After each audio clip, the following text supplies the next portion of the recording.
இன்றைய இதமான காலை தென்றலில் அனைத்து அன்பு உள்ளங்களுக்கும் என் இனிய காலை வணக்கம். இன்று ஒரு குறள். அதிகாரம் 22, ஒப்புரவு அறிதல். கைமாறு கருதாத உதவி. ஒப்புரவு அறிதல் என்றால் கைமாறு கருதாத உதவி என்று பொருள். குறள் எண் 220. இந்த ஒப்புரவு அதிகாரத்தினுடைய கடைசி குறள் இதுதான். அதாவது எப்போவுமே தெய்வப்புலவர் ஆரம்பத்தில் ஒப்புரவு அறிதலை பற்றி என்ன என்று சொல்லிவிடுவார். அதற்கப்புறம் அதற்கு இடையே என்னென்ன மாறுபாடுகள் வருது என்பதை உணர்த்துவார். கடைசியாக அவர் என்ன செய்வார், தீர்ப்பு சொல்லுவாங்க பட்டிமன்றத்தில். அது மாதிரி ஒப்புரவுக்கு இணையாக ஒன்றும் இல்லைங்க, ஒப்புரவினால் யாரும் கெட்டது கிடையாது, கேடு விளைவது கிடையாது என்று முடிவு சொல்லிவிடுவார். எல்லா குறளையும் அப்படித்தான். எல்லா குறளும் ஏறு சீர்களை உடையது, அதிலும் மறுக்க முடியாது. 1330 குறள்களையும் கூட்டினாலும் 1330 13617 வரும். அந்த மாதிரி அவர் 7க்கு என்னமோ தனி மரியாதை வைத்திருக்கிறார். என்ன என்று தெரியவில்லை. அதை பாருங்கள், ஒவ்வொன்றா அவருடைய இதை பார்ப்போம். இப்போ இந்த குறளை படித்து விடுவோம். இதுடன் இந்த குறளோடு இந்த அதிகாரம் முடிவடைகிறது. ஒப்புரவினால் வரும் கேடு எனின் அஃதொருவன் விற்றுக்கொள் தக்கது உடைத்து என்கிறார். அதாவது ஒப்புரவு செய்தலான் ஒருவனுக்கு பொருட்கேடு வரும் என்பார் உளராயின் அக்கேடு தன்னை விற்றாயினும் கொள்ளும் தகுதியை உடைத்து என்கிறார். அதாவது ஒரு நல்ல நிலையில் உள்ள ஒரு மனிதன் ஒரு கெட்டவனுக்கு உதவி செய்து அவனை வாழ வைக்கும் என்ற ஒப்புரவாகிய பண்பை அவன் எந்த காலத்திலும் எந்த சூழ்நிலையிலும் விட்டுவிடக்கூடாது. சிலர் அதை நீ இப்படி ஒப்புரவு செய்து கொண்டே இருந்தால் உனக்கு பொருட்கேடு வரும் என்று சொன்னாலும் அதனை அவன் நம்பக்கூடாது. அப்படியே அதாவது கேடு வந்தாலும் ஒன்றை விட்டு ஒன்றை பெற்றுக்கொள்ளலாம் என்பது அதற்கு உண்டு. அதற்கு ஒப்புரவாகிய தன்மைக்கு அப்படி ஒன்றை விட்டு ஒன்றை பெற்றுக்கொள்ளலாம் என்பது உண்டு.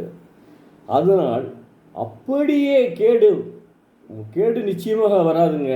அப்படியே கேடு வந்தாலும் நாம் அந்த கேட்டை போக்கக்கூடிய பின்னால் ஆக்கக்கூடிய ஆக்கம் பெறும் அந்த கேடு, அந்த சக்தி அதற்கு உண்டு என்கிறார் தெய்வப்புலவர் திருவள்ளுவர். என்ன அற்புதமாக கடைசியில் முடிச்சிருக்கார் பாருங்க.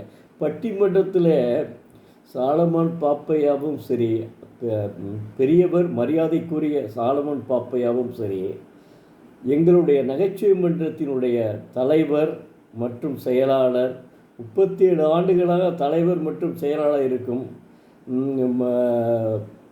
மரியாதைக்குரிய கலைமாமணி தமிழ் பேராசிரியர் ஞானசம்பந்தன் அவர்களும் தீர்ப்பு சொல்லும் பொழுது அதை நம்ம கவனித்து பார்த்தால் தெரியும். ஏன்னா மதுரை தமிழுக்கு பேர் போன ஒரு ஊருங்க. அவங்க தீர்ப்பு 2 பேருமே தீர்ப்பு சொல்லையில் அதை உண்மையிலேயே நம்ம ரசித்து கேட்கலாம். பேசுவதையும் பட்டிமன்றத்தினுடைய பேச்சையும் ரசித்து கேட்கலாம். அதே சமயம் அவர்கள் தீர்ப்பு சொல்லும் போதும் அதையும் ரசித்து கேட்கலாம். அத்தகைய ஒரு தகுதி அவர்களுக்கு இருந்ததனால், அதாவது தக்கார் தகவலர் என்பது அவர்களுடைய எச்சத்தால் காணப்படும். இனிமேல் அவர்கள் எஞ்சி நிற்கும் புகழ் அல்லது பழியால் தான் அவர்கள் தக்கவர்கள் தகுந்தவர்கள் இல்லை என்பது தெரிய வரும். நன்மை உடையவர்கள் நன்மை இல்லாதவர்கள் என்பது தெரிய வரும். இப்போதே தெரிந்து கொண்டோம். உலகம் சுற்றும் வாலிபனாக திகழ்கிறார்கள் 2 பேருமே.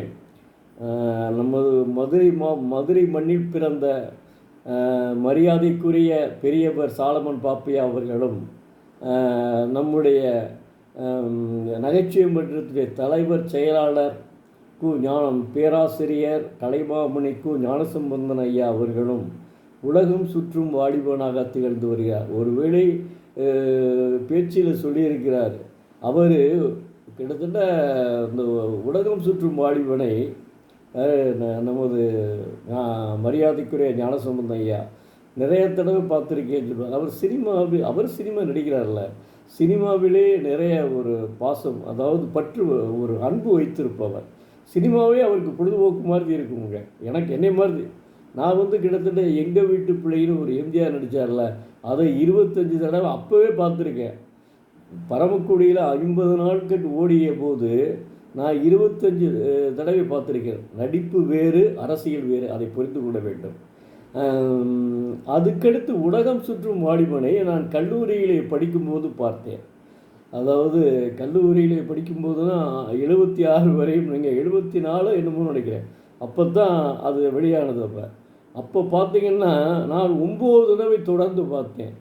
இப்போ டிவியில் இப்போ ஒரு தடவை போட்டு பார்த்தேன். அப்படியே உட்கார்ந்த இடத்துல இருந்த ஹாங்காங்கு, மலேசியா, சிங்கப்பூர், தாய்லாந்து, இப்படி பல ஊர்களையும் பார்க்கக்கூடிய ஒரு ஆற்றல் மிக்க ஒரு படம் அதுங்க. அது மாதிரி அப்படி சில படங்களை பார்க்கும். அதாவது நான் திருக்குறளை பேசுகிறேன் என்று எண்ண வேண்டாம், திருக்குறளையும் நீங்கள் பேச வேண்டும். ஆனால் அதில் தான் நல்ல கருத்துக்கள் இருக்கிறது. அதே சமயம் நம்முடைய அந்த காலத்தில், எங்கள் காலத்தில் பொழுதுபோக்கு என்னென்னா சினிமா தான் இருந்தது. அதனால் நான் 50 நாட்களில் 25 நாள் எங்கள் வீட்டு பிள்ளையை பார்த்துருக்கேன்னா நீங்கள் யோசிச்சு பாருங்கள். அது மாதிரி நீங்கள் உலகம் சுற்று வாலிபனை இருந்த இடத்தில இருந்தே எல்லா நாடுகளையும் பார்க்கக்கூடிய அளவிற்கு எடுத்துள்ளார் அவர். நான் அரசியல் வேறு, நடிப்பு வேறு என்ற எண்ணத்தில் பேசுகிறேன். தயவுசெய்து அரசியலுக்கும் நடிப்புக்கும் சம்பந்தமே இல்லை. அது மாதிரி இப்போ யாரும் இல்லை அவர் மாதிரி. அதையும் முதல்ல உணர்ந்து கொள்ளுங்க. நடிப்பிடும் சரி, வேறு எந்த விஷயத்திலையும் அது மாதிரி உள்ள நடிகர்கள் இப்போது இல்லை என்றே நான் சொல்லுவேன். அந்த மாதிரிலாம் கிடையாது, அவர் மாதிரி இல்லை, அதுதான் உணர வேண்டும். அதனால் என்ன செய்யணும், மாணவ செல்வங்களே, நான் தயவு செய்து சினிமாவை பற்றி பேசுகிறேன் என்று நினச்சி நீங்கள் என்னை தவறாக நினைக்க வேண்டாம். இது எங்களுடைய காலத்து பொழுதுபோக்கு, அதனால் சொல்கிறேன். அதனால் இப்போ நீங்கள் தினந்தோறும் ஒரு திருக்குறளை படியுங்கள், அதனுடைய பொழிப்புரையும் படியுங்கள், வாழ்க்கையில் அதன்படி நடங்கள். நிச்சயமாக உங்கள் வாழ்க்கை வளம் வரும். அது மட்டுமல்ல, இன்றைய தமிழ்நாடு நாங்கள் 50 ஆண்டுகளுக்கு முன்னால் உள்ள தமிழ்நாடு போல இல்லை. தமிழக கலாச்சாரம் பாரம்பரிய கலாச்சாரம், தமிழக மக்களை பின்பற்றி. ஏன்னா தொல்காப்பியர் காலத்திற்கு முன்னு தமிழகம் மோசமாகத்தான் இருந்திருக்கிறது. ஏன்னா அதிலே தொல்காப்பியர் என்ன சொல்கிறார் என்றால், பொய்யும் வலுவும் தோன்றிய பின் ஐயர் யாத்தனர் காரணம். ஐயர்னா இந்த ஐயர் கிடையாது, பூணூல் போடுற ஐயர் கிடையாது. ஐயர்னா சிறப்பானவர் என்று பொருள். ஐயர் யாத்தனர், கரணம்னா திருமணச் சடங்கு, யாத்தனர்னா உருவாக்கினார். அப்போ சொல்லியிருக்கார், தொல்காப்பியத்திலே அவர் சொல்லியிருக்காரு. அப்போ அதற்கு முன்னாடி மனிதர்கள் 5-6 அறிவு படைத்தவராக இருந்தாலும் 5 அறிவு படைத்த மிருகங்களாகத்தான் இருந்திருக்கிறார்கள். அப்படியே தலைவியோட ஒன்று சேர்றது, அப்புறம் அப்படியே விட்டுட்டு போயிடுறது, இதுதான் இருந்திருக்கு. அப்போ அதனால தான் தொல்காப்பியர் காலத்தில், அதாவது தொல்காப்பியர் இலக்கணத்துக்கு மட்டும் வழிவகுக்கவில்லை, அவர் திருமண சடங்கிற்கும் வழிவகுத்துள்ளார் தொல்காப்பியர். அதில் தொல்காப்பியத்திலே சொல்லதிகாரம், பொருளதிகாரம், இப்படி 3 அதிகாரங்களை கொண்டது தொல்காப்பியம். தொல்காப்பியம் மறக்க முடியாத நூலுங்க. என்னுடைய நண்பர் தான் தொல்காப்பியத்துக்கு தலைவராக இருக்கார், இதை திருமங்கலத்தில் வச்சுருக்கார். ஈரலப்பன் என்னுடைய நண்பர் தொல்காப்பிய மன்றத்திற்கு தலைவராகவே இருக்கார். நானும் அவரும் பேசிக்கிறோம். நான் திருவள்ளுவரை பற்றி பேசுவேன், அவர் தொல்காப்பியத்தை பற்றி பேசுவார். அவ்வளவு அற்புதமான நண்பர், பழகுவதற்கு இனிமையானவர். நான் எதுக்கு சொல்கிறேன்னா, அதாவது முன்னாடி இருந்தது உண்மைதான், தொல்காப்பியர் காலத்திற்கு முன்னாடி இருந்தது தான். அதற்கு அப்புறம் மனிதன் ஒரு வரமுறைக்கு வரப்பட்டான். அதற்கு பின்னாடும் ஏன்னா தொல்காப்பியர் காலத்திற்கு பின்னாடி தான் திருவள்ளுவர் காலம். அதனால் திருவள்ளுவர் என்ன சொல்கிறாரு, நீ தொல்காப்பியர் காலத்துக்கு பின்னாடி வந்துட்ட, அதுக்கு முதல்ல தவறு நடந்தது உண்மைதான், இனிமேல் நீ தவறு செய்யாமல் நடந்து கொள் அப்படின்னு அறிவுறுத்துகிறார். அதுபோல ஆனால் இன்றைய கலாச்சாரம், தமிழக கலாச்சாரம் தொல்காப்பியர் காலத்திற்கு முன்னே இருந்ததில்லை. அது மாதிரி சில விஷயங்களில் வருது. ஏன்னா மேலை நாடுகளிலே போய் சில மென்பொறியாளர்கள் இவங்க வேணும்னே அங்கே நிறையா சம்பாதிக்கணும்னு போயிடுவாங்க. அங்கே உள்ள சம்பாரிச்சுட்டு நீ பாடு வர வேண்டிய அங்கே உள்ள கலாச்சாரத்தை தமிழகத்தில் பரப்பி விடுகிறார்கள். அவர்கள் மட்டுமில்லை, சில அயல்நாடுகள் போகிறவர்கள் தமிழக கலாச்சாரத்தில் பரப்பி விடுகிறார்கள். இதனால் தமிழகம் இன்று முன்னை மாதிரி கிடையாது. ஆனால் மாணவ செல்வங்களே, மாணவ கண்மணிகளே, நீங்கள்தான் தமிழகத்தை 50 ஆண்டுகளுக்கு முன்னாடி உள்ள தமிழகமாக உருவாக்க வேண்டும் என்ற எண்ணத்தில் உங்களுக்குத்தான் நான் இதெல்லாம் சொல்லி வருகிறேன். இன்றோடு நமது ஒப்புரவு அறிதல் அருமையான ஒரு அதிகாரமுங்க.